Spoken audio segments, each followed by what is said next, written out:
5 de mayo de 1821. Longwood House, Isla Santa Elena, Océano Atlántico Sur. 28 personas observan la muerte de un hombre, de pie en una habitación húmeda y podrida. Su rostro está hinchado, amarillento, cubierto de sudor. Su cuerpo se convulsiona. Vomita bilis negra en una palangana sostenida por un sirviente. El olor a enfermedad impregna el aire. Vómito, sudor, descomposición. Pesa unos 72 kilos. Antes pesaba 82. Su cabello se ha reducido a mechones grises. Cuando abre los ojos, están desenfocados, sin ver nada. Murmura en un delirio. A veces francés, a veces italiano, a veces solo sonidos. Josefina. ¿Dónde está Josefina? Adelante la guardia. Avisen a Francia, al ejército. Este es Napoleón Bonaparte, el hombre que una vez dirigió el destino de 70 millones de europeos. El hombre que se coronó emperador mientras el Papa observaba en silencio. El hombre que convirtió a sus hermanos en reyes y redibujó el mapa de Europa con su espada. Muere en un granero reformado sobre una roca en medio de la nada. Las 28 personas que lo observan no son ministros de Estado, ni mariscales de Francia, ni los reyes y príncipes que una vez compitieron por su atención. Hay 4 leales franceses que lo siguieron al exilio, un puñado de sirvientes, guardias británicos asignados para vigilarlo, 2 médicos discutiendo sobre su tratamiento y varios trabajadores esclavizados de la isla. De 70 millones a 28. Hace 6 años, vimos morir a 600.000 hombres en el invierno ruso. Vimos al ejército más grande jamás reunido, destruido, no por una sola batalla, sino por el hambre, la enfermedad, el frío y la inmensidad de la propia Rusia.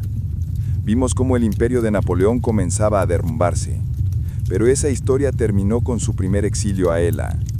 Lo que no vimos fue lo que vino después: la huida, la batalla final, la derrota final y los 6 años de infierno que siguieron, donde el imperio británico, incapaz de matarlo en el campo de batalla, lo destruyó. En fin, antes de continuar necesito pedirles ayuda. Si creen que esta historia importa, si es importante comprender cómo el poder destruye y cómo la memoria sobrevive, denle un me gusta y dejen un comentario. Estas historias tardan semanas en investigarse y producirse. Su participación ayuda a que lleguen a quienes necesitan escucharlas. La caída de Napoleón del poder absoluto a esta sala de la muerte nos enseña algo que aún no hemos aprendido, sobre la ambición, los límites y el precio de desafiar a los imperios. Esta es la historia del brutal final de Napoleón. Cómo el hombre que sobrevivió a Rusia, que escapó de un exilio y retomó Francia sin disparar un tiro, terminó aquí, muriendo solo, murmurando incoherencias, con solo 28 personas lo suficientemente preocupadas como para observar. Para comprender esta muerte, debemos remontarnos a la batalla final, el 26 de febrero de 1815, 6 años antes de la habitación de la muerte. Napoleón se encuentra en la cubierta de un pequeño barco llamado el Inconstante, observando la costa de Francia aparecer entre la niebla matutina. Lleva consigo 128 hombres, 4 cañones, algunos mosquetes, eso es todo. Está a punto de intentar algo que debería ser un suicidio: recuperar Francia de una monarquía restaurada con el apoyo de toda Europa. Hace 9 meses, tras la catástrofe rusa y las derrotas posteriores, las potencias de la coalición lo exiliaron a Elba, una pequeña isla mediterránea frente a la costa italiana. Le dieron el título de Emperador de Ela, 19 kilómetros de territorio, 12.000 súbditos, una pensión y una pequeña guardia de 400 soldados. Se suponía que era suficiente, una jubilación cómoda para un hombre que una vez gobernó a 70 millones. No lo fue. Napoleón pasó esos 9 meses leyendo periódicos franceses de contrabando. El rey Luis XVI, recién restaurado al trono por la coalición, era tremendamente impopular. La antigua nobleza había regresado exigiendo la devolución de sus propiedades.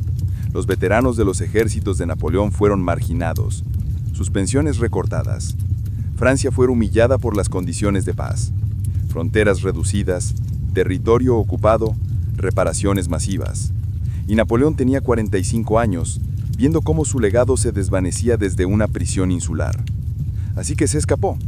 Ahora, el barco atraca en el Golfo de Juan, en la costa sur de Francia. Napoleón y sus 1028 hombres comienzan a marchar al norte, rumbo a París, a 600 metros de distancia. Sin tren de suministros, sin refuerzos, sin ningún plan más allá. Marche a la capital y verás qué sucede. Debería terminar con su arresto y ejecución en una semana. 7 de marzo de 1815, cerca de Grenoble, el 5º Regimiento de Línea, uno de los 500 soldados realistas leales al rey Luis van Septimide, bloquea el camino hacia el norte. Sus órdenes son claras. Detengan a Napoleón, tráiganlo de vuelta a París encadenado. La pequeña fuerza de Napoleón se detiene. Lo superan en número y en armamento. Si el 5º Regimiento abre fuego, esto muere aquí. Napoleón avanza solo, desarmado. Se detiene a 20 pasos de la línea realista y se abre la chaqueta, dejando al descubierto el pecho. Soldados del 5º, si hay alguno entre ustedes que quiera matar a su emperador, aquí estoy. Silencio. 5 segundos. 10. Entonces, un soldado de la línea realista grita: ¡Viva el emperor! Todo el regimiento rompe filas y corre hacia Napoleón. Los oficiales intentan detenerlos. Es inútil. En cuestión de minutos, 1500 soldados realistas se han unido a la marcha de Napoleón sobre París. Vuelve a ocurrir al día siguiente y al siguiente. Regimiento tras regimiento enviados a detener.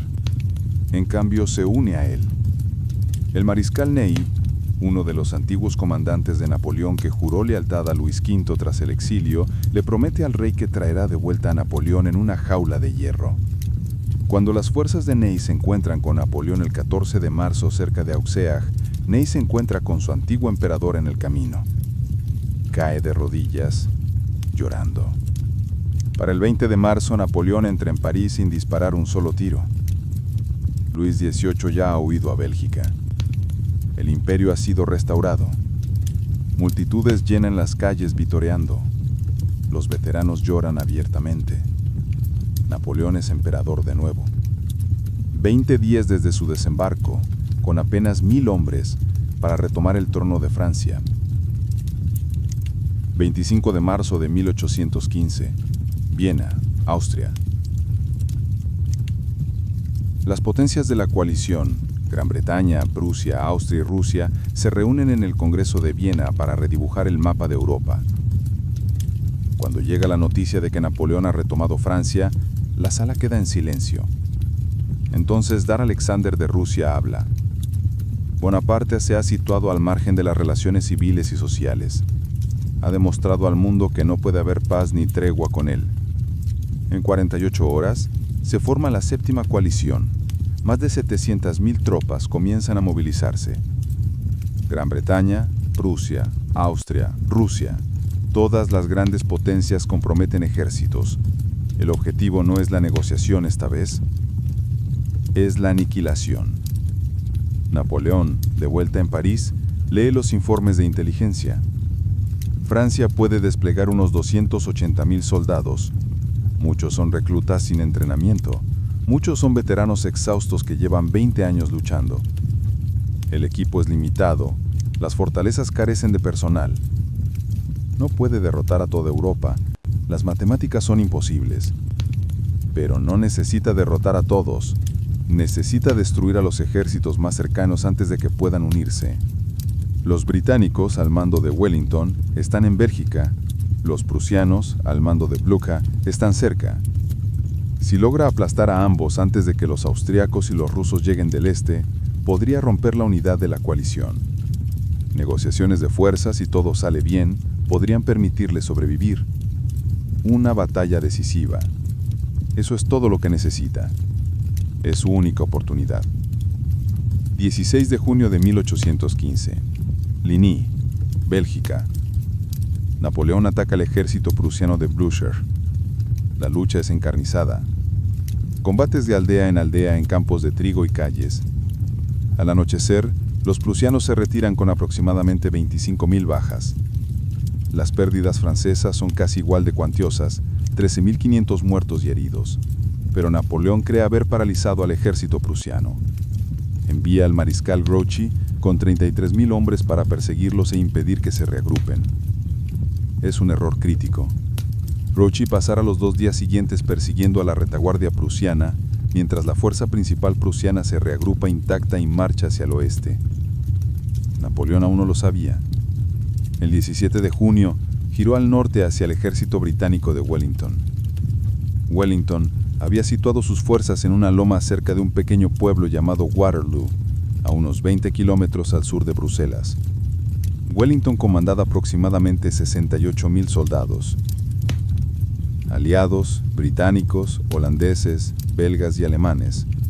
Napoleón tenía aproximadamente 72.000. Los números eran estrechos, peligrosamente estrechos, pero Napoleón estaba confiado. Wellington nunca se había enfrentado a él en batalla. La infantería británica era sólida, pero había vencido enemigos mejores. Esa noche cayó una lluvia torrencial. El suelo se convirtió en un surco espeso. 18 de junio de 1815. Amaneció. Napoleón observó la posición británica a través de su telescopio. El ejército de Wellington ocupaba una loma baja. La infantería se posicionó justo detrás de la cresta en formaciones defensivas, la artillería se encontraba en terreno elevado, los flancos estaban anclados por 2 granjas fortificadas. Agamont, a la derecha, La Essant, en el centro. Es una posición fuerte, pero frágil. El problema es el Madro. La artillería francesa, el arma decisiva de Napoleón en la mayoría de las batallas, no puede posicionarse. Los cañones se hunden hasta el eje, los caballos se tensan y resbalan. Las balas de cañón, que deberían rebotar y atravesar las filas enemigas, se entierran en tierra blanda. Napoleón retrasa el ataque, esperando a que el terreno se seque. Le cuesta 4 horas. A las 11:30 am, la artillería francesa finalmente abre fuego. 80 cañones bombardean la cresta de Wellington. El ruido es atronador. El humo se eleva en nubes negras. Pero la infantería de Wellington, posicionada justo detrás de la cresta, está prácticamente protegida. Las balas de cañón pasan por encima o se hunden en el barro. A la 1 p.m., Napoleón ordena el primer asalto. La división del príncipe Jerónimo, de unos 6.500 hombres, ataca Houillamont, la granja fortificada en el flanco derecho de Wellington. El plan es simple: retirar las reservas británicas del centro y luego atravesar la línea debilitada. Pero el asalto se convierte en una masacre. La infantería francesa carga contra los muros de piedra de la granja una y otra vez. Los guardias británicos disparan desde las ventanas y barricadas. Los cadáveres se amontonan en el patio. La lucha se prolonga durante horas.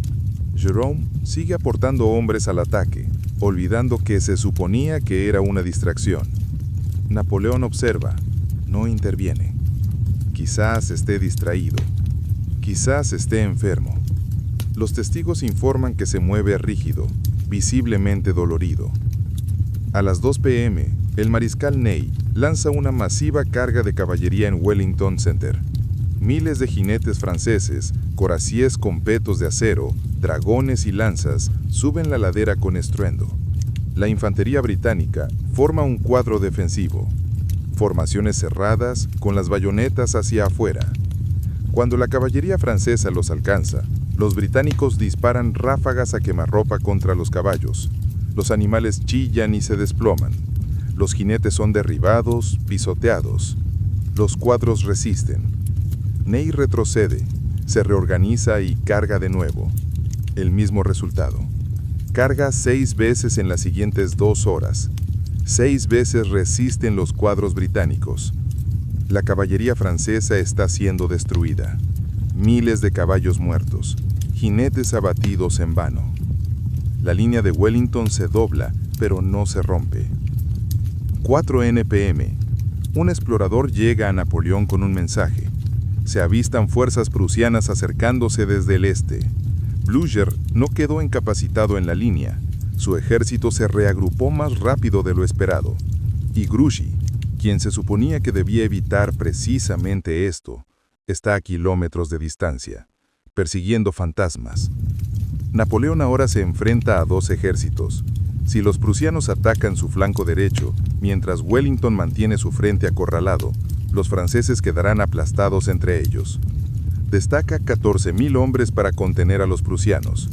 Esto debilita su ataque contra Wellington, pero no hay otra opción. A las 18:30, la infantería francesa finalmente captura La Haie-Sainte, la granja fortificada en el centro de Wellington.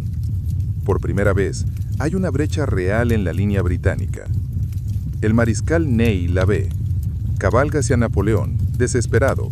«Dame la guardia y acabaré con esto». Napoleón duda. La Guardia Imperial, su reserva de élite de 20.000 veteranos que nunca han perdido una batalla, es su última fuerza intacta. Si la emplea y fracasa, no queda nada. Pero los prusianos están llegando en cantidades cada vez mayores.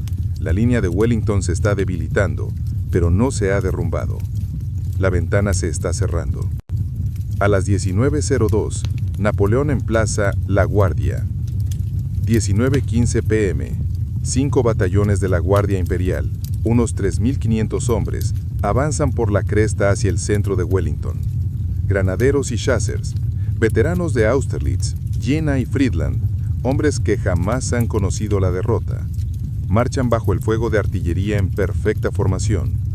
Los proyectiles explotan entre ellos, los hombres caen, la guardia sigue avanzando. Llegan a la cima.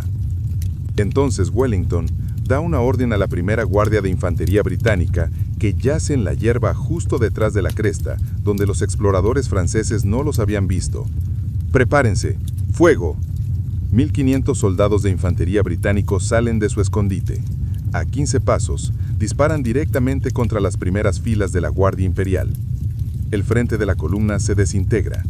Los oficiales caen. La formación se tambalea. Una segunda descarga. Una tercera. La Guardia Imperial, invicta en 20 años, se desmorona. Se retiran por la ladera.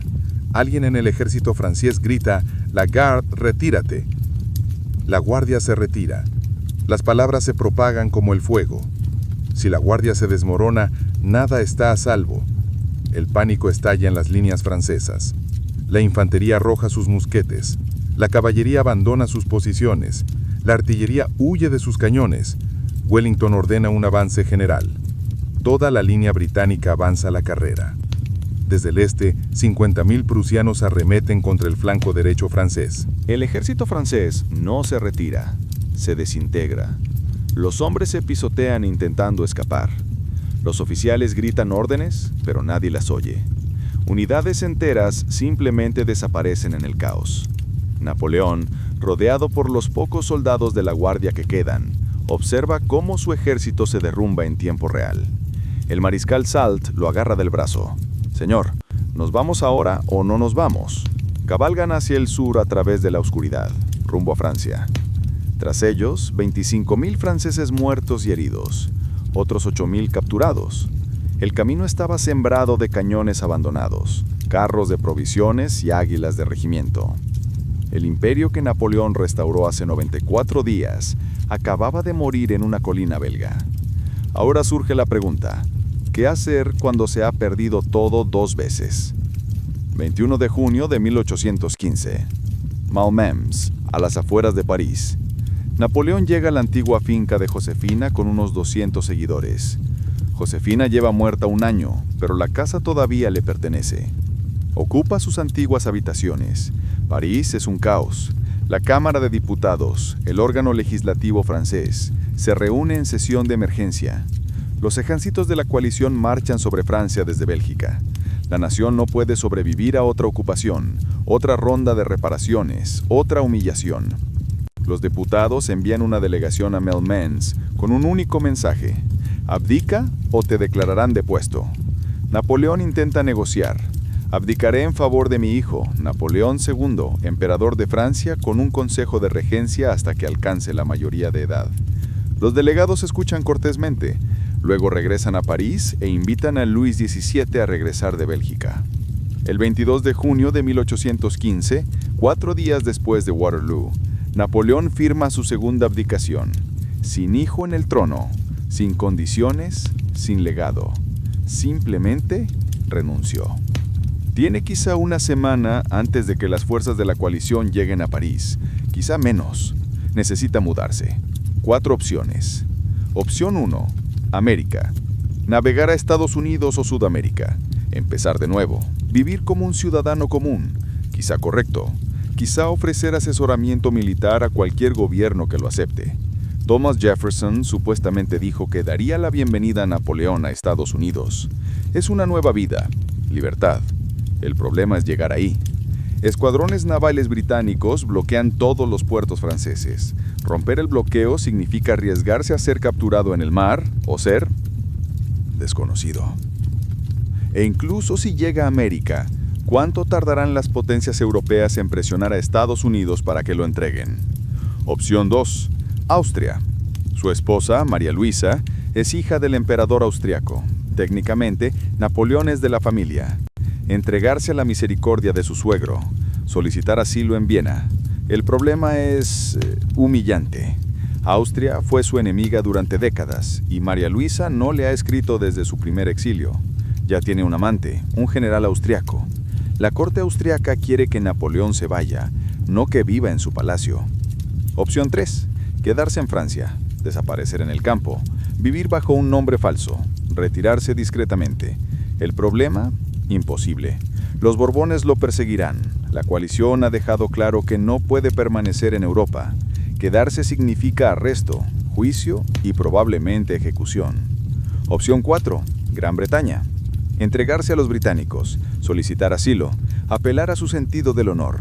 Subió a bordo de su barco voluntariamente, buscando protección, no como un enemigo capturado. El problema, confiando en los británicos. 3 de julio de 1815. Napoleón elige Gran Bretaña. Viaja a Rushford, a la costa atlántica, con un pequeño grupo de seguidores. 2 fragatas francesas están en el puerto, teóricamente disponibles para intentar llegar a América, pero la entrada está bloqueada por barcos de la Marina Real Británica al mando del comodoro Sir Frederick Maitland. Napoleón envía un oficial al buque insignia británico HMS Bellerophon con un mensaje solicitando un salvoconducto a América, o si eso es imposible, asilo en Gran Bretaña. Escribe una carta al príncipe regente. Su Alteza Real, expuesto a las facciones que dividen a mi país y a la enemistad de las mayores potencias de Europa, he puesto fin a mi carrera política y vengo, como los Temístocles, a acogerme a la hospitalidad del pueblo británico. Me pongo bajo la protección de sus leyes. Está cuidadosamente redactado. El Temístocles era un general ateniense que, tras ser exiliado por su propio pueblo, buscó refugio con antiguos enemigos y obtuvo asilo honorable. La comparación es deliberada. Soy un gran hombre destrozado por políticos menores que buscan honor entre enemigos honorables. Maitland lee la carta. Envía una respuesta cortés. No puede conceder pasaje a América sin órdenes de Londres, pero si Napoleón desea subir a bordo, será tratado con respeto mientras espera instrucciones del gobierno británico. No es una promesa de asilo, pero tampoco una negativa. Napoleón toma una decisión. El 15 de julio, aborda el HMS Bellerophon con unos 50 seguidores, generales, sirvientes y leales que se niegan a abandonarlo. En el momento en que su pie toca la cubierta británica, todo cambia. Del 15 al 24 de julio, a bordo del HMS Bellerophon, Napoleón recibe el camarote del capitán. Los oficiales británicos lo tratan con formal cortesía. Cena con ellos. Las conversaciones son corteses, incluso amistosas, y Napoleón es encantador. Pregunta a los oficiales por sus familias, habla de tácticas navales, elogia la disciplina del barco y muestra un interés genuino en sus carreras. Es ingenioso, inteligente, cortés, sin amargura ni ira. Los oficiales británicos, que pasaron años combatiéndolo, terminan sintiéndose realmente atraídos por él. El capitán Maitland escribe en su diario: tiene la capacidad de causar una impresión favorable en quienes conversan. El 24 de julio, el Bellerophon ancla frente a Turbay, en la costa inglesa. Se corre la voz de que Napoleón está a bordo. Miles de civiles británicos reman en pequeñas embarcaciones. Quieren verlo. el hombre que aterrorizó a Europa durante 2 décadas. Napoleón aparece en cubierta, saluda, lo aclaman. Ya se está convirtiendo en una leyenda. El emperador derrotado, el héroe trágico, el hombre que surgió de la nada y casi lo conquistó todo. Napoleón se permite creer que esto funcionará. El público británico claramente no lo odia. Los oficiales lo respetan. Seguramente el gobierno le concederá asilo. Tal vez una finca, un lugar tranquilo donde pueda escribir sus memorias. Está convencido de que es un huésped, no un prisionero. 31 de julio, puerto de Plymouth. El Bellerophon se dirige a Plymouth y ancla bajo una fuerte vigilancia. Se congrega más gente, salen más barcos, hay más vítores. Pero ni una palabra de Londres sobre el asilo. Los seguidores de Napoleón empiezan a preocuparse. El general Gorgo le pregunta directamente al capitán Maitland, ¿cuáles son las intenciones del gobierno?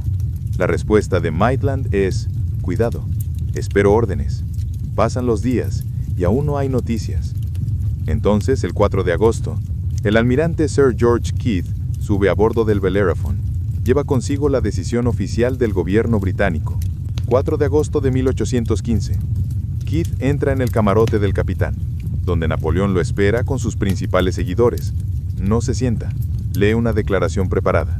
Por orden del gobierno de Su Majestad, el general Napoleón Bonaparte será trasladado a la isla de Santa Elena, en el Océano Atlántico Sur. Residirá ahí bajo la supervisión de un gobernador británico por el resto de su vida. Se le proporcionará una casa. Podrá traer una pequeña familia. Todos los gastos serán cubiertos por la corona británica. Silencio. Entonces, Napoleón. Explota. Esto es una violación del honor británico. Subí a bordo de este barco voluntariamente. Me puse bajo la protección de la ley británica. No soy un prisionero de guerra. Me entregué buscando asilo. La respuesta de Keith es y sé. Eres un prisionero de la corona británica. La decisión es definitiva. ¿Dónde está Santa Elena? Una posesión británica, en el Atlántico Sur, a unos 1200 metros del continente más cercano. ¿Me estás enviando a una roca en medio del océano? El gobierno de Su Majestad cree que es el lugar más seguro. Napoleón recurre a sus seguidores. Esto es un secuestro. Me atrajeron a bordo con falsas promesas. Exijo ver a un abogado. Exijo apelar al Parlamento. Tengo derechos bajo el derecho consuetudinario británico. Keith no discute. Simplemente repite. La decisión es definitiva. Será transferido al HMS Northland mañana. El barco zarpa hacia Santa Elena en una semana. El 5 y el 7 de agosto. Napoleón pasa 3 días escribiendo furiosas protestas, cartas al príncipe regente, al Parlamento y a cualquiera que pudiera intervenir. Invoca el derecho internacional, las tradiciones de hospitalidad británicas y los derechos de los refugiados políticos. Amenaza con negarse a abandonar el barco, obligarlos a arrastrarlo encadenado para que el mundo vea cómo Gran Bretaña trata a quienes confían en ella, a quienes confían en su honor. Nada de eso importa. El 7 de agosto es transferido al HMS Northland, un buque de guerra más grande preparado para el viaje de 10 semanas hacia el sur. Se le permite elegir quién lo acompaña. La mayoría de sus seguidores se niegan, tienen familias, vidas. Francia sigue siendo su hogar. Al final, 28 personas aceptan seguirlo al exilio permanente. El conde Henri Bertrand, antiguo gran mariscal de palacio, con su esposa e hijos.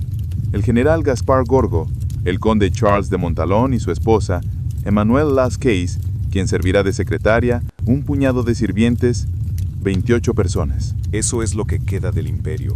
El Northland zarpa el 8 de agosto. Napoleón está de pie en cubierta, viendo cómo Inglaterra desaparece tras él. Nunca volverá a ver Europa. La trampa se ha cerrado, y los británicos están a punto de enseñarle que hay cosas peores que la ejecución. 8 de agosto de 1815. El HMS Northland zarpa de Inglaterra. 10 semanas en el mar. Ese es el tiempo que se tarda en llegar a Santa Elena desde Inglaterra. El Northumberland es un navío de línea de 74 cañones. Tripulación, 750 personas. A Napoleón y su familia, de 28 personas, se les asignan camarotes bajo cubierta. Obtiene una pequeña suite, dormitorio y sala de estar.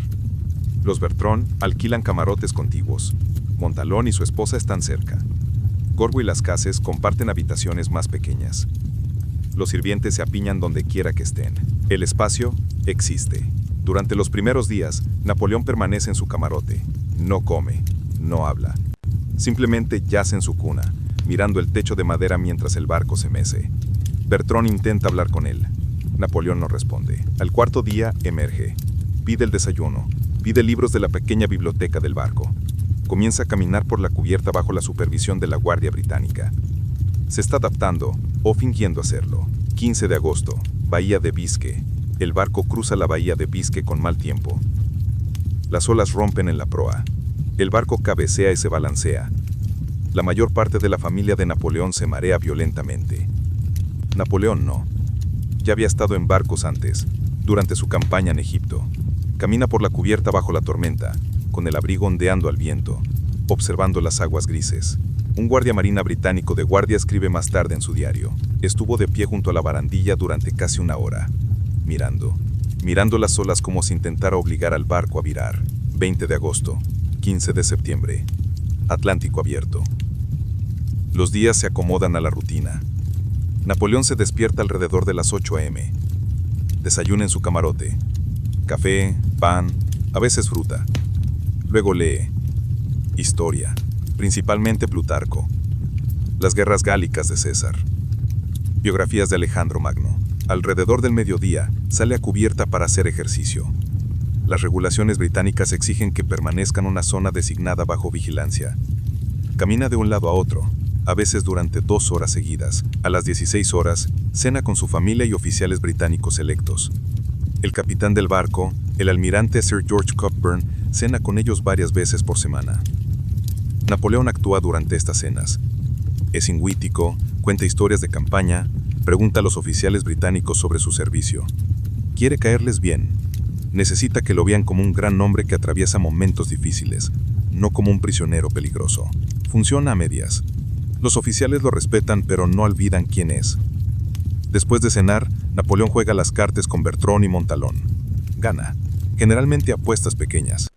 Hace trampas ocasionalmente, mueve las cartas cuando nadie lo ve. Cuando le descubren, se ríe. En la guerra y en las cartas, todas las estrategias están permitidas. A las 22 horas, está de vuelta en su camarote. A veces dicta notas de memorias a la cases de lujuria. A veces simplemente se queda tumbado en la oscuridad, escuchando el crujir del barco. La rutina es abrumadora. Las mismas conversaciones, el mismo ritmo, las mismas partidas de cartas día tras día. Y cada día lo aleja más de Europa. 23 de septiembre, cruzando el Ecuador. Tradición naval británica. Cuando Napoleón cruza el Ecuador, la tripulación realiza un ritual. Cruzando la línea. Marineros que nunca antes lo habían cruzado son sumergidos en agua, afeitados con navajas de madera y sometidos a juicios simulados. La tripulación pregunta si Napoleón quiere participar. Él declina y se queda en su camarote. Esa noche, Gorgo lo encuentra mirando mapas. Mapas de Europa. Mapas de Francia. Gorgo le pregunta qué está haciendo. Calculando la distancia a París. ¿Importa? Sí, importa. La distancia es de aproximadamente 8.000 kilómetros y sigue aumentando. 10 de octubre, Atlántico Sur. La temperatura baja.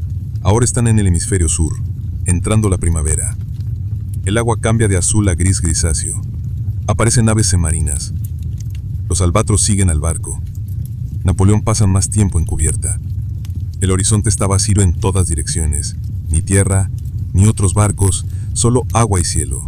Una tarde, el almirante Cockburn se une a él en la barandilla. ¿Cuánto tiempo más?, pregunta Napoleón. 5 días, quizás 6 si el viento cambia. ¿Y qué pasa cuando lleguemos?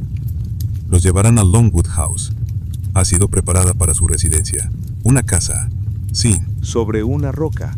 Santa Elena es una posesión británica. Ha estado habitada durante más de un siglo. Hay un pueblo, Jamestown, una guarnición, granjas. No está deshabitada, pero es una prisión. Cockburn no responde de inmediato. Entonces es lo que ustedes hagan, señor. Napoleón se da la vuelta. No, es lo que ustedes han hecho. 15 de octubre de 1815. Primera vista de Santa Elena. Amanece. Un vigía grita: ¡Tierra a la vista! Napoleón ya está en cubierta. Lleva despierto desde las 4 a.m., sin poder dormir. La isla emerge de la niebla matutina. Es volcánica, una masa de roca negra y marrón que emerge del océano. Acantilados escarpados se elevan 180 o 210 metros directamente desde el agua. La pared rocosa es irregular, hostil. Desde este ángulo no se ven playas, ni puertos, solo acantilados. A medida que el barco se acerca, Napoleón ve verde en la cima, vegetación en la meseta interior, pero la costa son murallas de piedra. El Nordland rodea la punta norte y se acerca al único fondeadero, una pequeña bahía al noroeste. Un pueblo se aferra a la base de los acantilados, Jamestown. Unos 500 edificios se apilan en un estrecho valle. Un fuerte domina el puerto. Esto es Santa Elena, 16 kilómetros de largo, 9,6 kilómetros de ancho, a 1.200 metros del continente más cercano. La trampa no necesita barrotes. 17 de octubre. Desembarco. Napoleón es llevado a tierra con su familia. Multitudes de soldados británicos y civiles locales se alinean en el muelle. Lo observan en silencio mientras pisa tierra por primera vez en 10 semanas. Lo llevan a una residencia temporal en Jamestown, la casa de un comerciante, mientras se prepara la casa Longwood. La habitación es pequeña, mal ventilada y calurosa.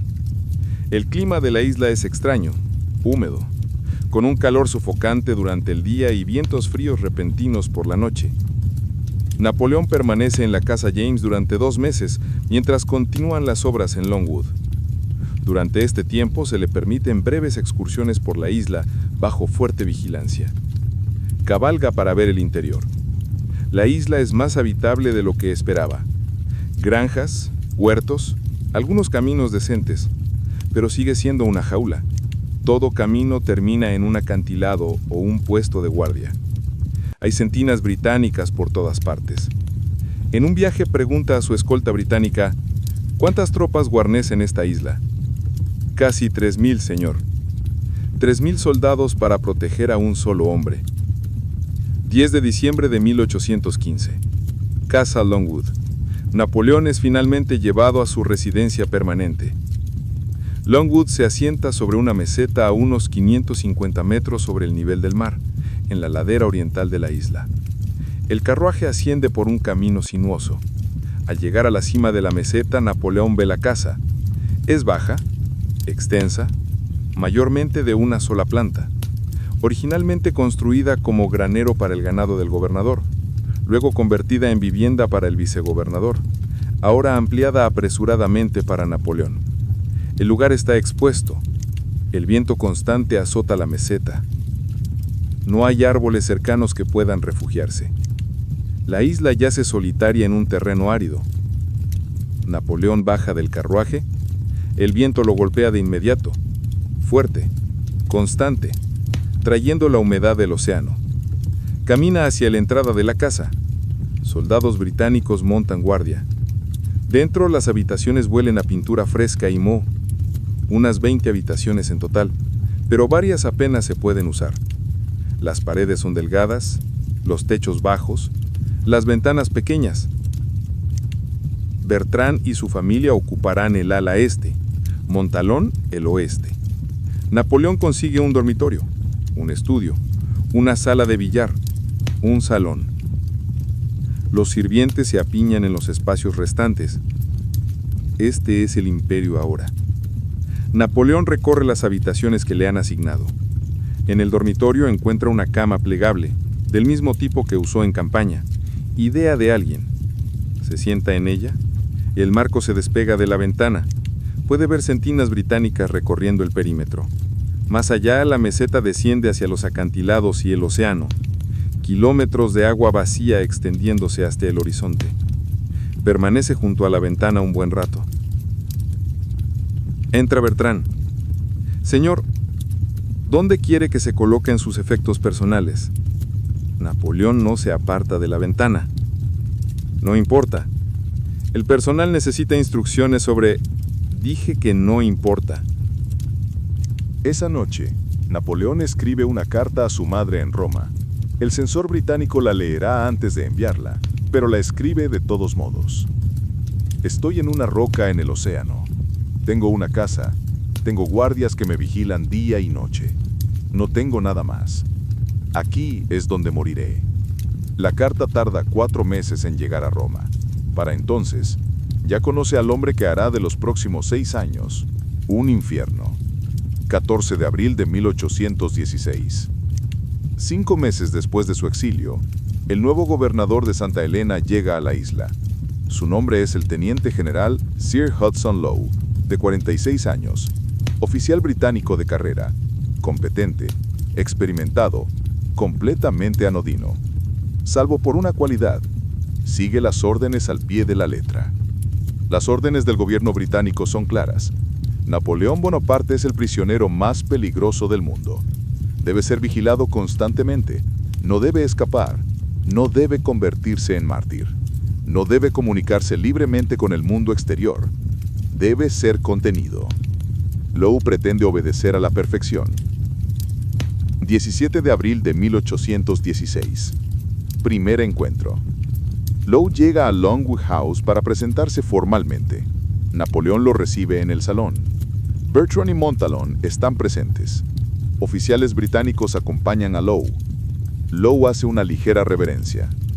General Bonaparte, soy el teniente general Sir Hudson Lowe, nombrado gobernador de Santa Helena por el gobierno de Su Majestad.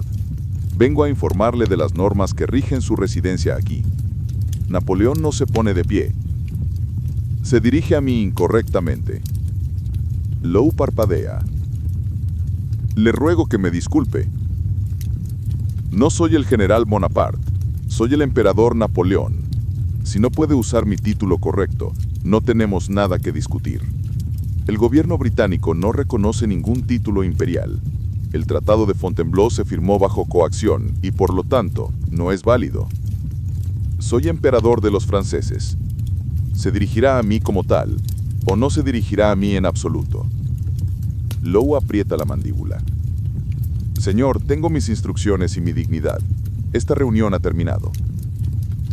Napoleón se levanta y sale de su salón dejando a Lowe allí de pie. Esto marca la pauta para los siguientes 5 años. Abril-mayo de 1816. El reglamento. Lowe ejecuta sus órdenes. Reglamento 1. Un oficial británico debe confirmar visualmente la presencia de Napoleón 2 veces al día, por la mañana y por la tarde, para verificar que no se ha escapado. Napoleón se niega a presentarse. No soy un criminal para ser inspeccionado como ganado. Insiste Lowe. Napoleón hace que los sirvientes bloqueen las puertas durante las inspecciones. Los oficiales británicos se ven obligados a mirar por las ventanas o esperar horas hasta que Napoleón sale por sí solo. Reglamento 2. Napoleón no puede abandonar los terrenos de Longwood, de aproximadamente 12 millas cuadradas, sin escolta militar británica. Napoleón deja de hacer paseos. No será exhibido bajo guardia armada como un prisionero común. Reglamento 3. Todos los correspondientes deben pasar por la oficina del gobernador para su inspección, tanto entrantes como salientes. Las cartas llegan con meses de retraso, abiertas, leídas, a veces con pasajes enteros tachados con tinta. Las cartas de Napoleón a su familia en Europa son censuradas. Empieza a escribir en clave. Alusiones clásicas, referencias históricas. Solo los lectores cultos las entenderían. Regla 4. Visitas requieren aprobación previa del gobernador. Lowe niega la mayoría de las solicitudes. Capitanes de barco que desean conocer al famoso Napoleón son rechazados. A los oficiales británicos solidarios destinados en la isla se les prohíbe socializar con la familia. El aislamiento se intensifica. Regla 5. Los gastos de la familia están limitados a 8.000 libras al año, cubiertos por el gobierno británico. Suena generoso, no lo es. 28 personas, salarios de sirvientes, comida, vino, combustible, velas, reparaciones de la casa en constante deterioro, ropa, suministros médicos. El dinero desaparece rápidamente. Cuando Napoleón excede el presupuesto, Lowe amenaza con recortar las raciones. Napoleón responde vendiendo su vajilla de plata personal pieza por pieza para pagar a los sirvientes en lugar de rogar a los británicos por más fondos. Toda restricción se justifica como una medida de seguridad necesaria. Toda restricción está diseñada para humillar. Junio de 1816. Napoleón deja de luchar contra el requisito de verificación diaria mediante una estrategia diferente.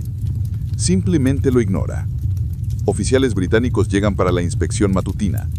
Encuentran las puertas cerradas. Napoleón está adentro, pero no se deja ver. Los oficiales esperan, a veces durante horas.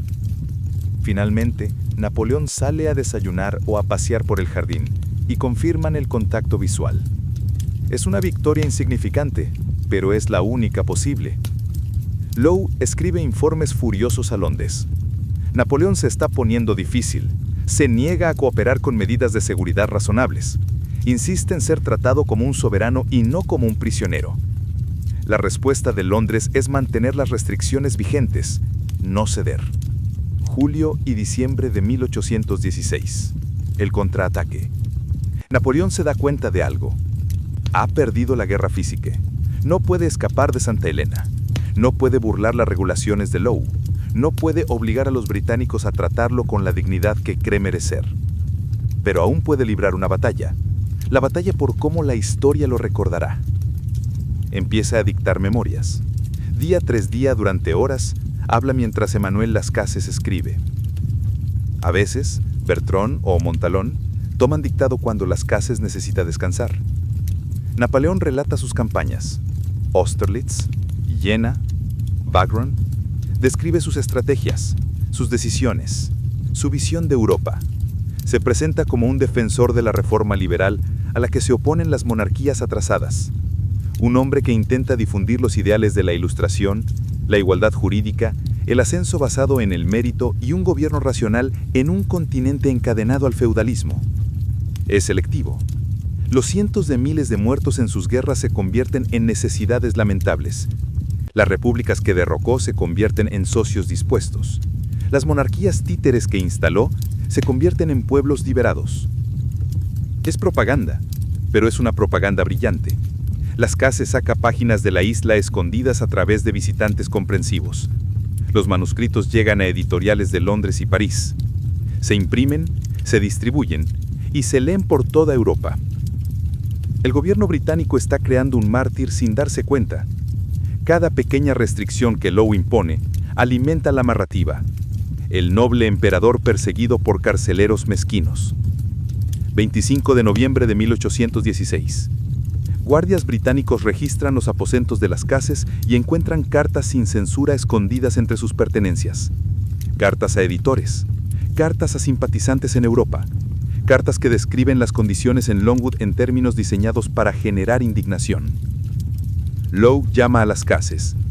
Eres expulsado de Santa Elena por violar las regulaciones. Partirás en el siguiente barco disponible. Lascases protesta. Napoleón protesta. No importa. El 1 de diciembre, Lascases es expulsado a la fuerza de la isla.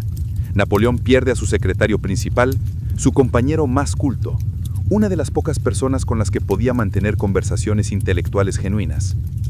La casa se reduce a 23 personas. 1817. La casa se derrumba. Longwood House es una olla a presión. 23 personas hacinadas en habitaciones húmedas y mohosas. Las mismas caras todos los días. Las mismas conversaciones. Sin escapatoria. Sin privacidad. El clima de la isla es miserable. Caluroso y húmedo. De repente vientos fríos. La casa gotea cuando llueve. El moho crece en las paredes, en la ropa, en los libros. Surgen discusiones por nada. ¿Quién se queda con qué habitación? ¿Qué sirvientes están haciendo demasiado ruido? ¿Quién recibe más atención de Napoleón? Gorgo se siente celoso intenso de Montalón. Lo acusa de manipular a Napoleón. Montalón contraataca diciendo que Gorgo es mentalmente inestable. Casi llegan a un duelo. Napoleón tiene que separarlos físicamente. Madame Bertrand, la esposa de Irietron, odia a Santa Elena. Nunca quiso venir. Lo hizo por lealtad a su esposo, pero se siente miserable. Descarga su frustración con los sirvientes, sus hijos, cualquiera que esté cerca. La tensión es constante y Napoleón está empezando a cambiar. Mediados de 1817. El médico. La salud de Napoleón ha ido decayendo lentamente. Dolores de estómago, náuseas, dificultad para ingerir alimentos contundentes. Culpa al clima, al estrés y a la mala calidad de la comida disponible en la isla. Su médico personal es Barry O'Meara, un cirujano irlandés de la Marina Real que se quedó en Santa Elena específicamente para tratar a Napoleón. O'Meara es competente y, sobre todo, comprensivo. Cree que Napoleón está siendo maltratado, lo dice en sus informes. Lowe lee estos informes y se enfurece. Se supone que O'Meara debería estar vigilando la salud del prisionero, no abogando por él. En julio de 1818, Lowe ordena la expulsión de O'Meara de la isla por insubordinación y conducta impropia. Napoleón se niega a ver a los médicos británicos de reemplazo, que envía Lowe. No confía en ellos, cree que son incompetentes o que están trabajando activamente para perjudicarlo. Durante los siguientes 3 años, Napoleón prácticamente no recibirá atención médica. A finales de 1817, la pregunta. Una noche, Napoleón se sienta con Bertrand en la sala de billar. No están jugando, solo sentados. Las velas se consumen. Bertrand pregunta, ¿te arrepientes de algo? Napoleón no responde durante un buen rato. Entonces, lamento a Rusia. La campaña fue un error. El momento, la logística, la suposición de que Alejandro negociaría, todo fue un error. ¿Y el resto? El resto era necesario. Francia estaba rodeada de enemigos. La revolución habría sido aplastada si no la hubiéramos exportado por la fuerza. Pero fracasó. ¿Estamos aquí? Napoleón lo mira. Estamos aquí porque me quedé demasiado tiempo. Debería haber aceptado los términos en 1813, haber mantenido las fronteras naturales de Francia y haberme retirado. Pero no pude verlo entonces. ¿Y ahora? Ahora no importa lo que vea. Estoy en una roca. La guerra que aún puedo librar es asegurarme de que la historia sepa que tenía razón. Pausa. Estamos a mitad de esta historia. Si todavía estás viendo esta batalla entre Napoleón y Lowe, entre un prisionero que lucha por su dignidad y un carcelero que impone reglas insignificantes, si esto te importa, deja un comentario. Dime, ¿preferirías morir rápido con honor o lentamente mientras luchas por controlar tu propia historia? Porque Napoleón eligió la segunda opción y está a punto de costarle todo. Suscríbete si quieres ver cómo termina esto. El colapso final se acerca, 1818-1819. La rutina de Napoleón se reduce. Recorre los terrenos a diario. Ahora pasa días sin salir de sus habitaciones. Solía cenar con su familia. Ahora come solo. O no come en absoluto. Está subiendo de peso a pesar de comer menos. Su cuerpo se hincha de forma extraña, con el abdomen hinchado mientras su rostro se adelgaza. Se queja de un dolor constante en el costado derecho. Cuando sale, su estado de ánimo cambia drásticamente. A veces está enérgico, dictando memorias durante horas, agudo y concentrado. Otras veces está retraído, apenas habla, con la mirada perdida. Gorgud no lo soporta más. El aislamiento, las discusiones, el comportamiento errático de Napoleón. En marzo de 1818, solicita permiso para salir de la isla. Napoleón no se opone. Vete a salvarte. Gorgud parte en abril. La familia se reduce a 19 personas. Diciembre de 1819. La esposa de Montalón anuncia que deja Santa Elena por motivos de salud. Ha estado enferma con frecuencia. El clima no le sienta bien. Esa es la historia oficial. La historia extraoficial, rumoreada pero nunca confirmada, es que está embarazada y que el padre podría ser Napoleón. Se va en enero de 1820. Quedan 18 personas. Napoleón tiene 50 años. Parece de 65. Su cabello es canoso y ralo. Su piel tiene un tono amarillento.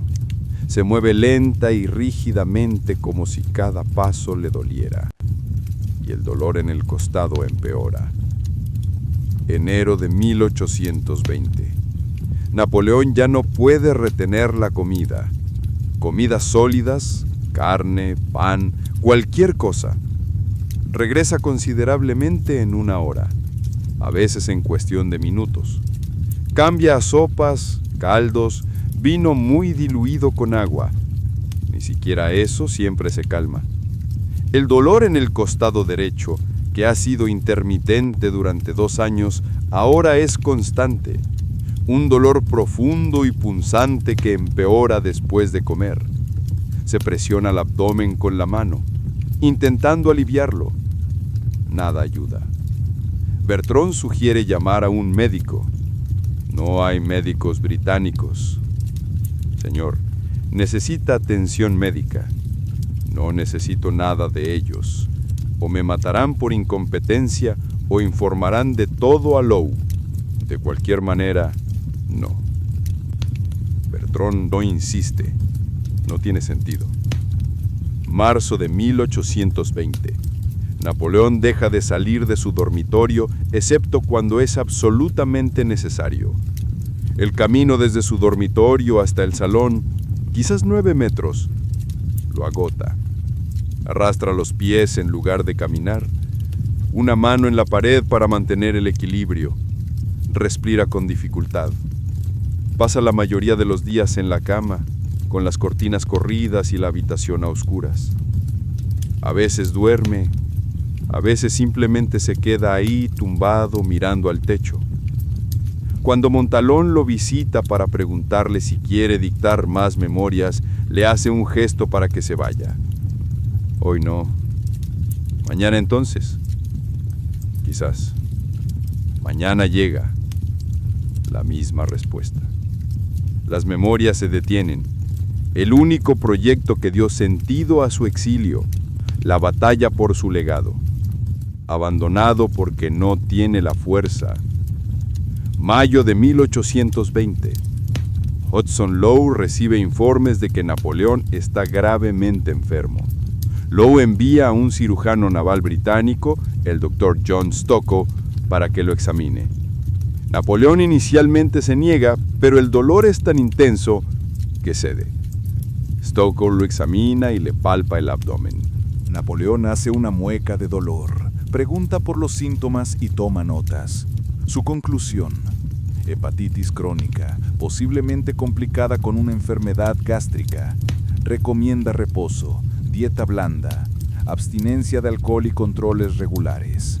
Stoke presenta su informe a Lowe. En él, afirma que el estado del paciente es grave y que el clima y las condiciones en Longwood probablemente sean factores contribuyentes.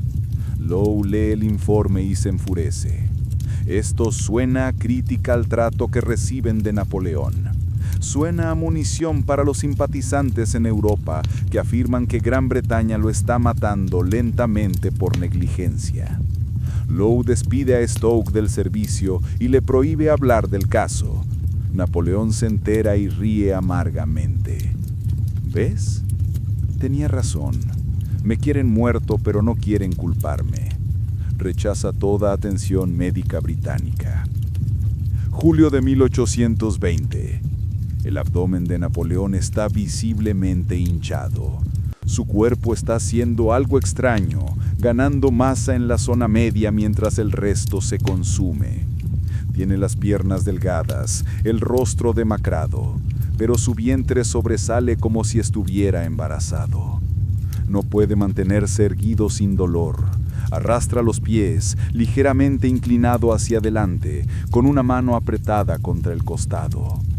Su piel tiene un tono amarillento, ictericia. Su mirada, antes aguda y penetrante, está apagada. Tiene 51 años.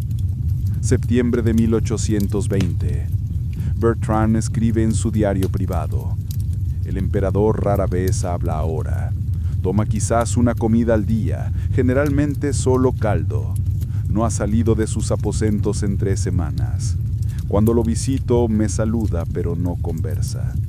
Parece estar esperando. ¿Esperando qué? La muerte. Octubre de 1820. Napoleón tiene una breve recuperación. Durante unos días, el dolor disminuye ligeramente. Consigue comer algo ligero, pescado y verduras. Lo mantiene, incluso da un paseo corto por el jardín. Montalón se anima. «Estás mejorando». Napoleón niega con la cabeza. «Esto es temporal. La enfermedad me está dando un momento para prepararme». ¿Prepararme para qué? Para el fin. 3 días después el dolor regresa peor que antes. Enero de 1821. Napoleón llama a Montalón y Bertrand. Quiere dictar su testamento. Traen material de escritura. Napoleón, acostado en la cama, recostado sobre almohadas, habla despacio, haciendo frecuentes pausas cuando el dolor arrecia. Muero antes de tiempo, asesinado por la oligarquía inglesa y su sicario. El pueblo británico me vengará pronto. Bertrand lo escribe textualmente. Napoleón continúa. Instrucciones detalladas. Su cuerpo será sometido a autopsia. Quiere que el mundo sepa exactamente qué lo mató. Sus restos serán enterrados en Santa Elena, ya que Francia lo ha rechazado, pero expresa su esperanza de que finalmente descansen en París, a orillas del Sena entre los franceses que amé. Sus posesiones, las pocas que quedan, se distribuyen entre sus seguidores. Dinero para los sirvientes, objetos personales para Bertrand, Moulin y otros que se mantuvieron leales. Liquida deudas, nombra a las personas que le deben dinero, a las personas a las que debe. Tarda 3 días en completarlo. Tiene que descansar con frecuencia. A veces el dolor es tan intenso que no puede hablar, pero lo termina. El testamento es atestiguado, firmado y sellado. Ahora no queda nada más que hacer, que esperar. Marzo de 1820. Napoleón solicita un sacerdote. No ha sido particularmente religioso la mayor parte de su vida. Recurrió a la iglesia cuando le convenía políticamente.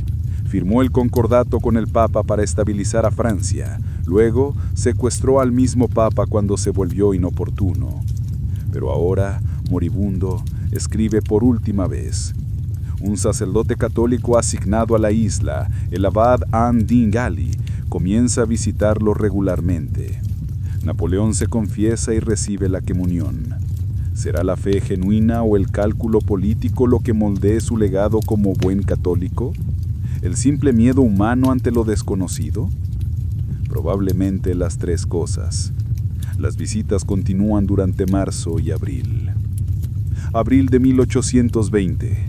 Napoleón está postrado en cama todo el tiempo. Vomita bilis negra, sangre parcialmente digerida por una hemorragia interna. El vómito huele a podrido. Los sirvientes lo limpian, le cambian las sábanas, intentan ponerlo cómodo. Su pulso es débil e irregular. Algunos días se acelera, 120, 130 pulsaciones por minuto. Otros días es apenas detectable. Perdería y recuperaría la conciencia. Cuando está consciente, a menudo delira. A veces habla en italiano, su dialecto corso nativo sobre su infancia, su madre, sus hermanos. A veces en francés, dando órdenes a los mariscales que no están. Dile a Meade que mantenga la izquierda. Davot trae a las reservas. A veces murmura sobre Josefina. Lleva 7 años muerta, pero en su delirio sigue viva. Josefina, ¿dónde estás? ¡Vuelve! La familia se turna para velar. No hay nada que puedan hacer médicamente. Solo estén presentes. Den testimonio. 28 de abril de 1821. Al enterarse de que Napoleón está a punto de morir, los funcionarios británicos envían médicos a examinarlo. Consienta o no. Necesitan documentación.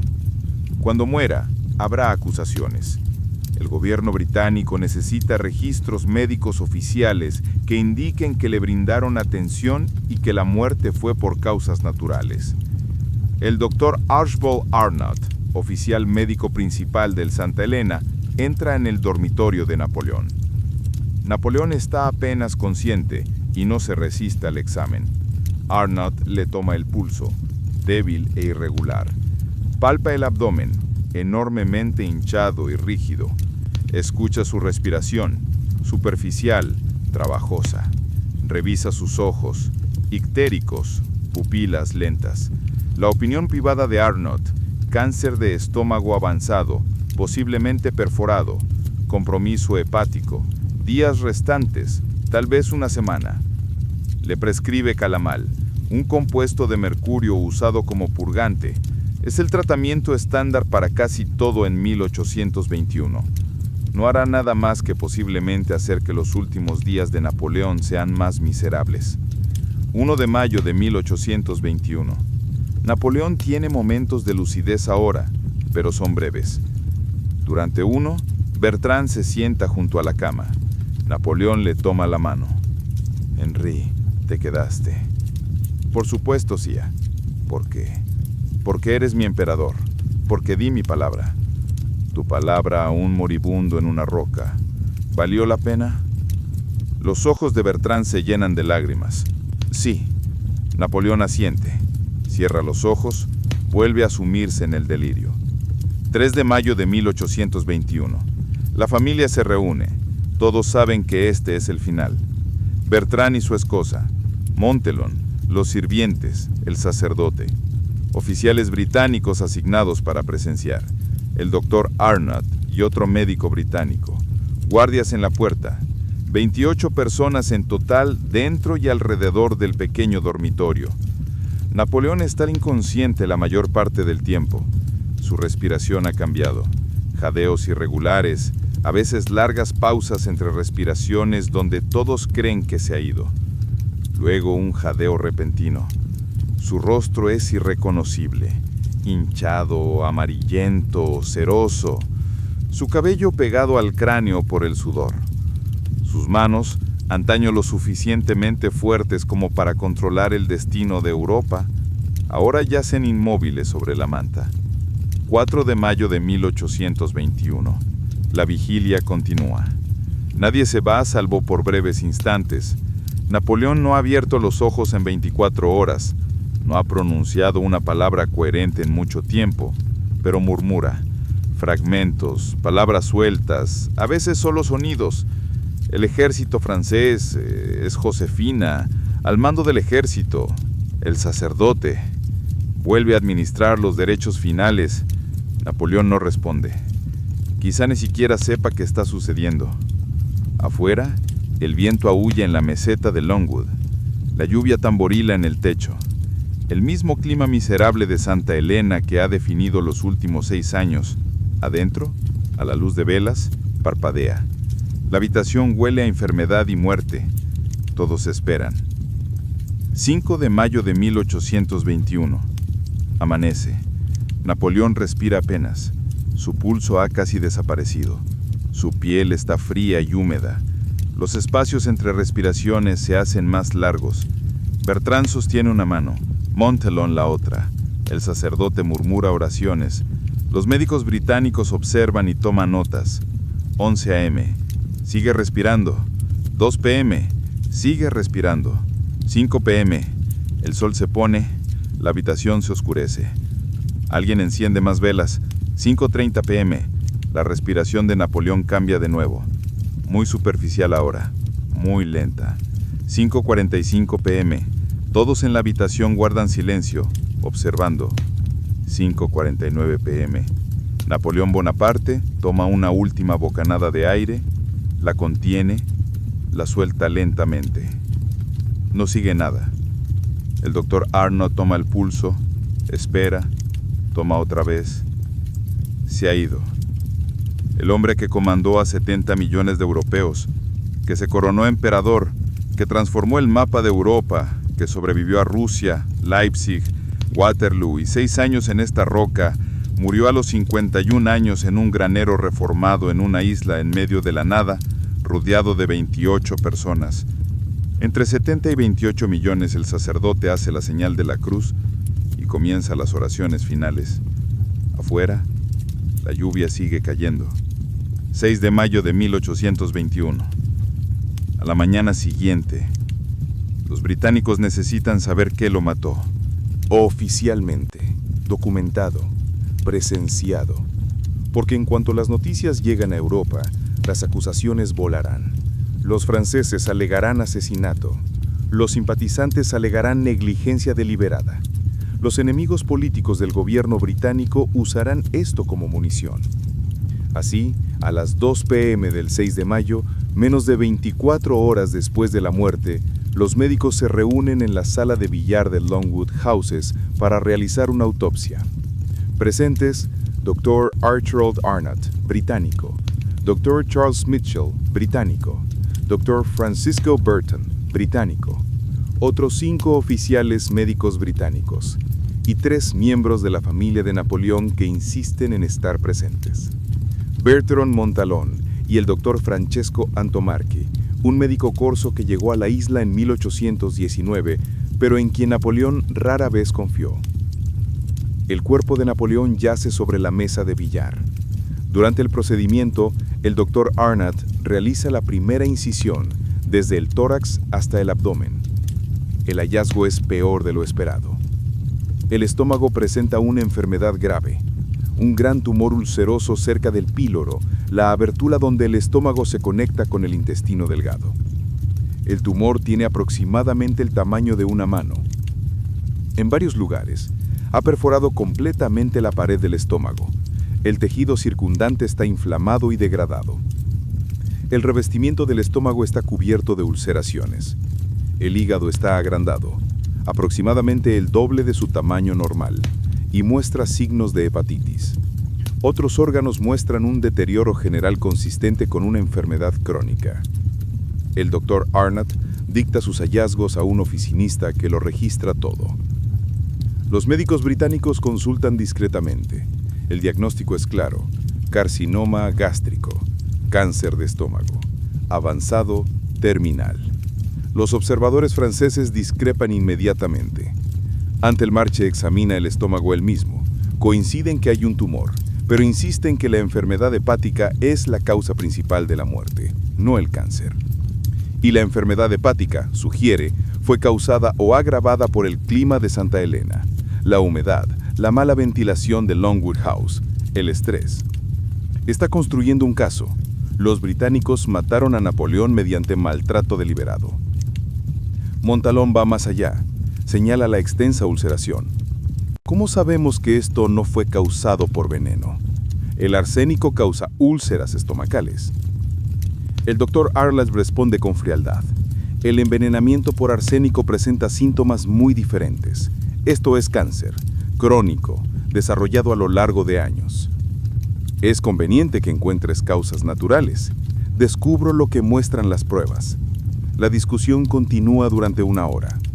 Finalmente, aceptan discrepar. Los británicos presentarán su informe indicando que el cáncer de estómago fue la causa de la muerte. Los observadores franceses presentarán una opinión disidente, sugiriendo que factores ambientales y un posible envenenamiento contribuyeron. Ambos informes se publicarán. Ambos alimentarán 200 años de controversia. Lo que no saben. En 1961, muestras de cabello de Napoleón conservadas por sus familiares después de su muerte serán analizadas utilizando técnicas forenses modernas.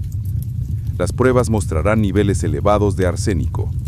Esto generará teorías de que fue envenenado deliberadamente por los británicos, por Montalón, por alguien de su familia. Pruebas posteriores en 2005 y 2008 mostrarán niveles altos de arsénico, pero no extremadamente tóxicos, y se encuentran niveles similares en muestras de cabello de toda su vida, incluida la infancia. La fuente probable es que los compuestos ambientales de arsénico se usaron en todo a principios del siglo XIX. Tintes para papel tapiz, pintura, preservantes, medicamentos. El papel tapiz de Longwood House contenía específicamente Shields Green, un compuesto de cobre y arsénico que en condiciones de humedad libera vapores tóxicos. Napoleón pasó 6 años en habitaciones húmedas con papel tapiz tóxico, respirando bajos niveles de arsénico. Probablemente no ayudó. Podría haber acelerado la progresión del cáncer, pero probablemente no causó la muerte directamente. El cáncer lo mató.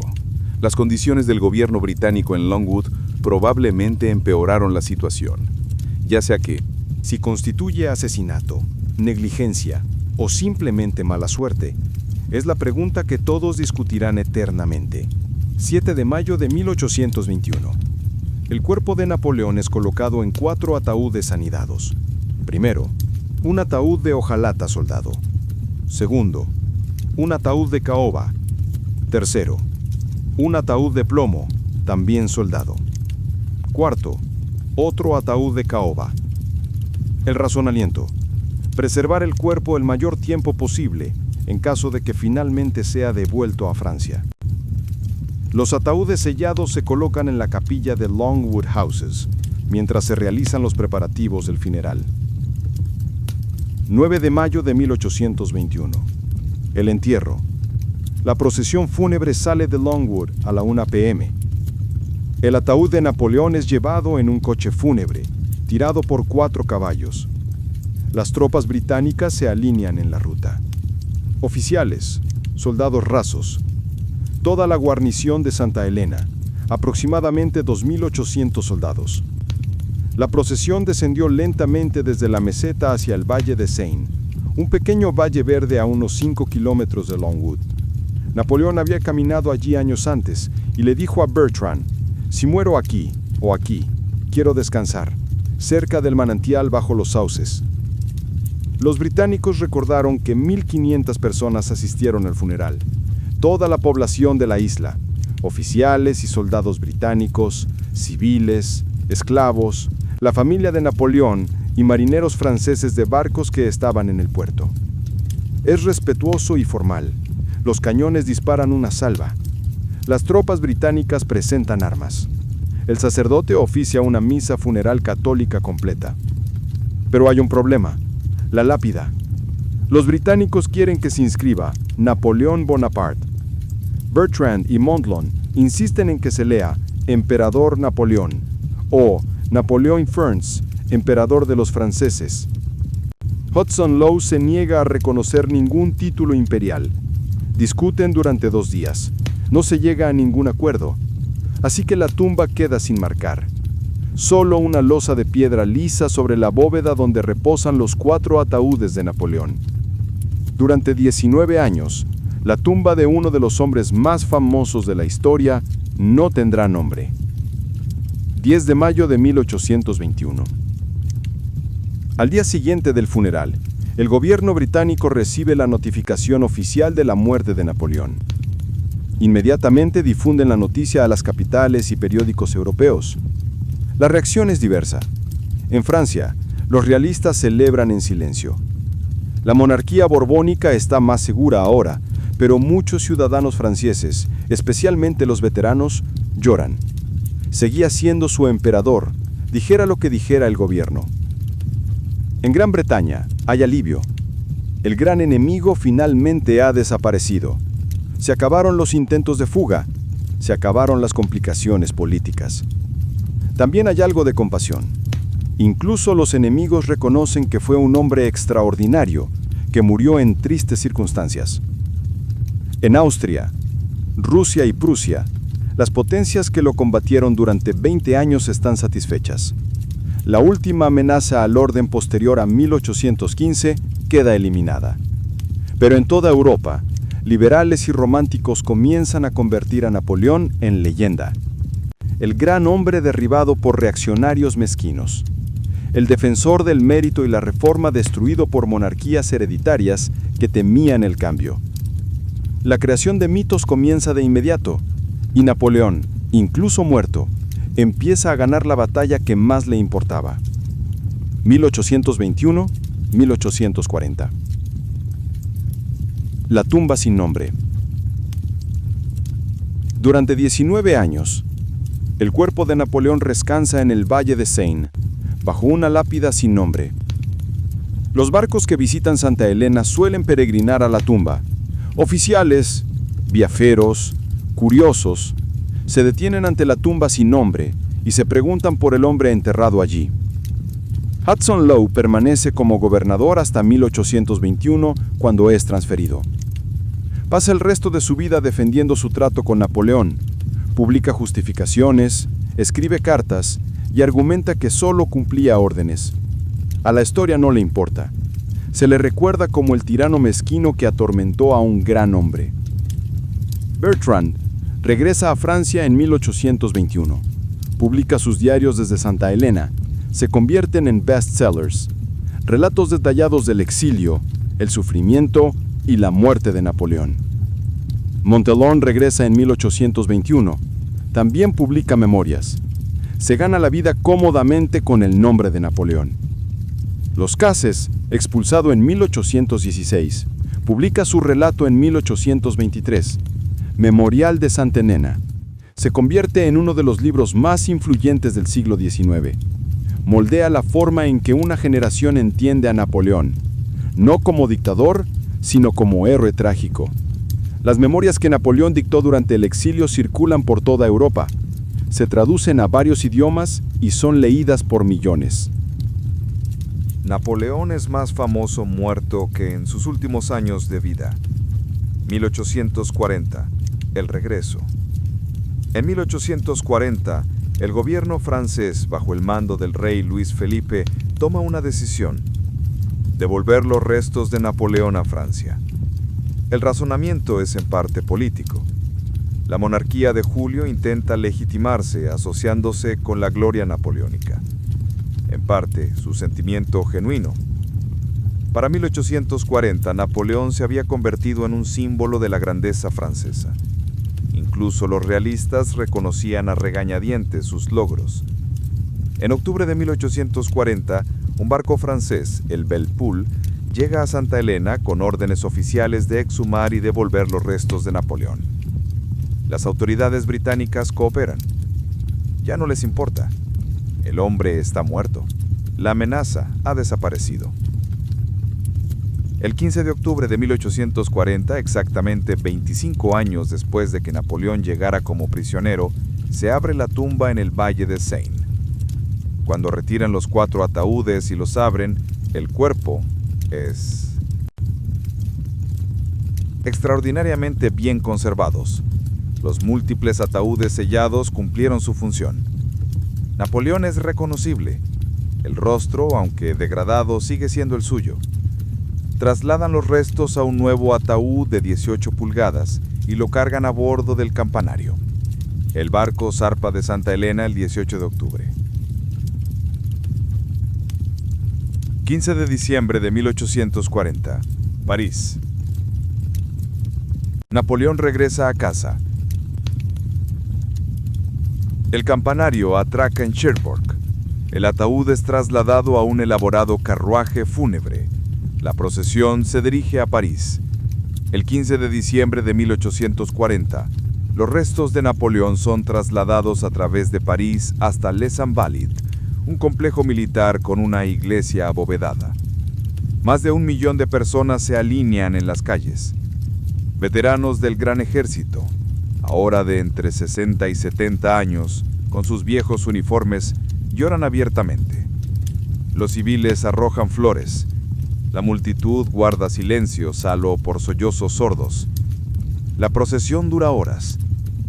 Cuando finalmente llega a Les Invalides, se celebra un funeral de estado completo. El ataúd se coloca en una bóveda temporal en la capilla. En 1861, tras años de construcción, los restos de Napoleón se trasladan a su lugar de descanso final. Una enorme tumba de cuarcita roja en una cripta circular justo debajo de la cúpula de Les Invalides. La tumba está rodeada de estatuas que representan sus victorias.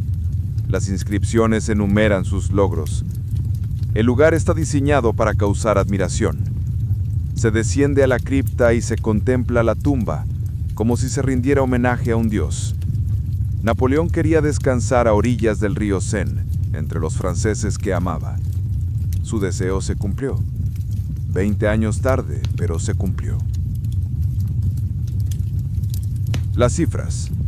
Napoleón murió con 28 personas que se preocuparon lo suficiente como para estar allí. Su funeral en París atrajo a más de 1 millón de personas. Hoy su tumba en Les Invalides atrae aproximadamente a 1.5 millones de visitantes al año. Más de 200 años después de su muerte, la gente todavía acude a rendirle homenaje o simplemente a admirar su figura. Su código legal, el Código Napoleónico, constituye la base del derecho civil en más de 70 países. Sus tácticas militares aún se estudian en academias de guerra de todo el mundo. Su nombre es sinónimo de ambición, genio, ascenso y caída. Hudson Lowe murió en 1844, prácticamente olvidado, salvo como el hombre que protegió a Napoleón. La estrategia del gobierno británico, exiliar a Napoleón donde no pudiera causar problemas, contenerlo hasta su muerte natural y evitar convertirlo en mártir, fracasó por completo. Controlaron su cuerpo, él controló su historia, y al final, la historia importó más. Pero aquí está la pregunta que aún debemos responder. ¿Fue Santa Elena justicia o crueldad? Las guerras de Napoleón mataron a millones. Estimaciones conservadoras sitúan el número de muertos en las guerras napoleónicas entre 3 y 6 millones de bajas militares y civiles. Derrocó repúblicas, instauró monarquías títeres y reimpuso la esclavitud en las colonias francesas tras la abolición de la Revolución. Gobernó como dictador. Desde una perspectiva, el exilio era clemencia. El castigo tradicional para los gobernantes derrotados era la ejecución.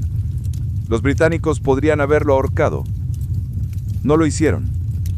Desde otra perspectiva, 6 años de humillación sistemática en una casa húmeda sobre una roca, sin atención médica adecuada, sometido a una tiranía burocrática mezquina, aislado del mundo, fue tortura. Una muerte lenta diseñada para quebrarlo, evitando la apariencia de crueldad. Ambas cosas son ciertas y eso es lo que las hace importantes. Las cifras cuentan una historia. Napoleón Bonaparte dirigió el destino de 70 millones de europeos en la cúspide de su poder en 1812. Murió con 28 personas en la habitación. Eso representa una reducción del 99.9996% en 6 años. Del emperador al exilio, de los palacios a un granero reconvertido.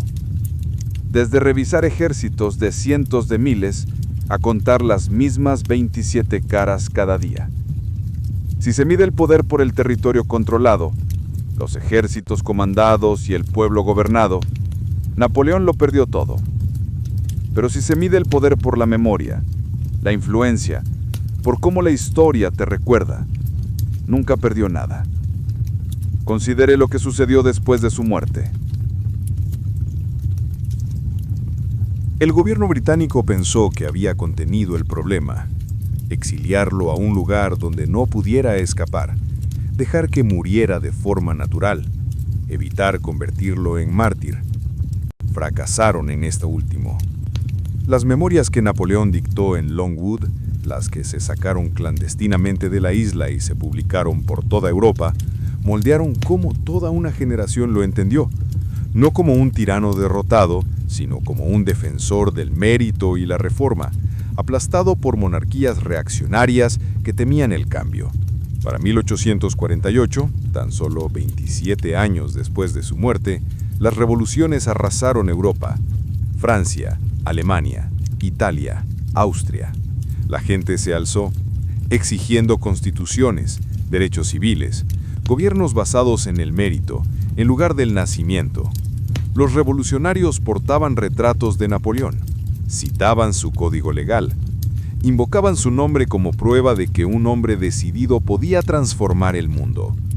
Las ideas de Napoleón, la igualdad jurídica, el gobierno centralizado, las carreras profesionales abiertas al talento y la educación secular lo sobrevivieron y se extendieron más allá de lo que sus ejércitos jamás alcanzaron. Los británicos ganaron la guerra, Napoleón ganó el legado. Pero eso no responde a la pregunta más difícil. ¿Lo merecía? Esto es lo que Napoleón realmente hizo.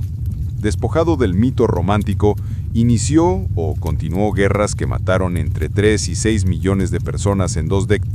Cadáveres, soldados, civiles, aldeas enteras quemadas, familias destruidas. Derrocó las repúblicas que decía defender, convirtiéndolas en monarquías con sus parientes en los tronos.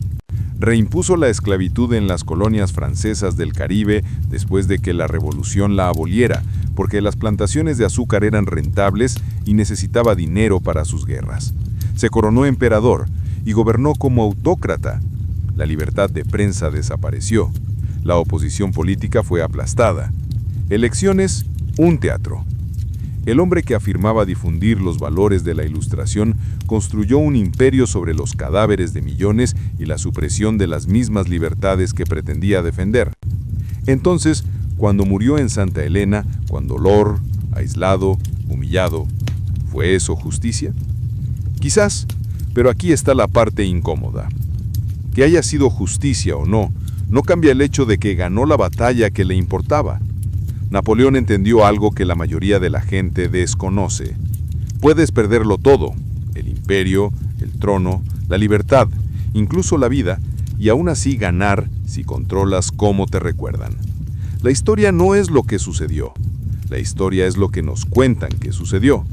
Y quien cuenta la mejor historia gana, incluso póstumamente. Napoleón pasó 6 años en Santa Elena librando una última campaña. No por territorio, ni por poder político, sino por el control de la narrativa. Cada página de sus memorias que dictó fue una jugada estratégica. Cada carta que sacó de la isla a escondidas fue propaganda. Cada interacción con los oficiales británicos fue una actuación, cautivándolos, haciéndoles simpatizar, asegurándose de que lo describieran con simpatía en sus diarios. Estaba construyendo la leyenda que perduraría. Y funcionó. Hoy, 200 años después de su muerte, la tumba de Napoleón atrae a 1.5 millones de visitantes al año. Su nombre se enseña en todas las clases de historia. Se estudian sus estrategias militares. Su código legal constituye la base del derecho en docenas de países. Hudson Lowe, el hombre que lo derrotó manteniéndolo enjaulado durante 6 años, es una nota al pie, recordado solo como el burócrata insignificante que hizo miserables los últimos años de Napoleón. Napoleón perdió la guerra física, ganó la guerra de la memoria. Eso es a la vez inspirador y aterrador. He aquí por qué. Es aterrador. Significa que los dictadores y conquistadores que destruyen millones de vidas aún pueden ganar en la historia si elaboran la narrativa adecuada. Significa que las víctimas, los entre 3 y 6 millones de muertos en las guerras napoleónicas, los esclavos que volvió a esclavizar, las repúblicas que destruyó, no pueden contar su historia. Están absorbidos por la leyenda del gran hombre que los pisoteó. Significa que quienes consumimos la historia tenemos que preguntarnos constantemente de quién es la historia que estamos escuchando. ¿Quién no está en la narrativa? ¿Qué se omite para que el héroe luzca mejor? Las memorias de Napoleón no hablan mucho de los 600.000 que murieron en Rusia. No mencionan a los civiles españoles masacrados durante su ocupación. No hablan de la revolución haitiana que intentó aplastar. Esas historias quedaron sepultadas bajo la leyenda del general genio destrozado por las circunstancias. Así que, aquí está la pregunta que debe responder. ¿Fue Napoleón un gran hombre destruido por enemigos mediocres y un destino cruel? ¿O fue un tirano que salió airoso, viviendo en el exilio en lugar de ser ejecutado, muriendo de enfermedad en lugar de la soga? No hay una respuesta clara, y es precisamente por eso que esta historia importa. La historia no es simple. Los grandes hombres hacen cosas terribles. Los hombres terribles hacen grandes cosas. La misma persona puede ser a la vez liberador y opresor, genio y monstruo, víctima y perpetrador. Napoleón lo fue todo.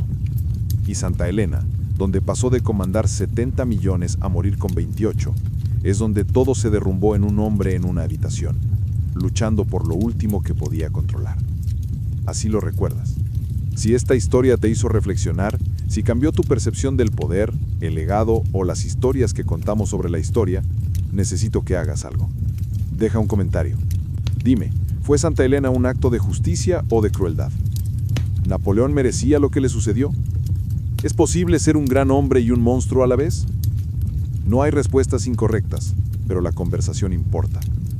Comparte esto si crees que otros necesitan lidiar con estas preguntas incómodas. Suscríbete si quieres más historia que se niega a ofrecerte héroes fáciles y villanos simples, porque el mundo real no los tiene. Ha complicado a personas que toman decisiones terribles y brillantes.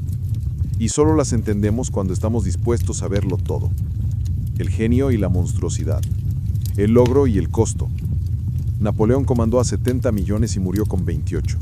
Pero 200 años después, millones aún visitan su tumba. Millones aún pronuncian su nombre. Millones aún discuten sobre lo que él quería decir. Lo perdió todo. Y ganó lo único que perdura. Si lo merecía o no es la pregunta que nunca morirá. Gracias por ver. Nos vemos en la próxima.